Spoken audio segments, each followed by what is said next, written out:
Hi my whitey family, you're welcome back to my channel. So this video is specially for our guys out there. Yes, our awesome, cute, lovely guys out there. Whatever color complexion you have, be you dark guy, fake guys, definitely you're gonna see a style that suits your complexion. Yes, please don't forget this video are for educational purpose.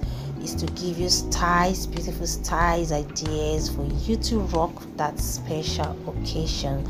Don't forget to follow me in all my social media handle, and I will see you right after this video.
watching my video down to this stage. Yeah, if you find anything you like, please give this video a thumbs up and also drop your comments what you found that you like. And if you have any suggestion, please don't forget to drop it in the comment section, and I will see you in my next video. Bye bye.